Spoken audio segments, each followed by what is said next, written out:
Dunwoody College of Technology is a technical college in the upper Midwest. I work in the engineering, drafting, and design department. One of the main projects we do in our product design class is a putter design project. So the students have to meet the requirements for manufacturing and also meet the user and the industry regulations as well.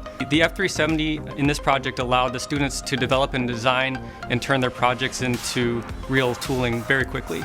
The F370 was really easy for the students to use. It was easy to get into the menus with the touchscreen and interface there. And it was very easy to switch out materials using their spooling system. And then also pulling the parts in and out of the machine was a lot quicker and easier to remove from the substrate or the build platform. Instead of converting to STL files, the students are able to use their native CAD files, their SolidWorks files directly into GrabCAD. And in the GrabCAD software, it renders everything in 3 dimensions. So with the previews, especially looking at some thin wall areas, the students are able to get a much better idea of problem areas in their parts and see a preview of their parts and see what the printer is going to do.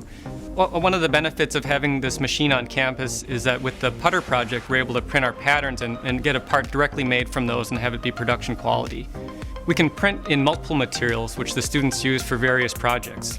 So the F370 can make the difference between having the part by the end of class or having the part by the next day.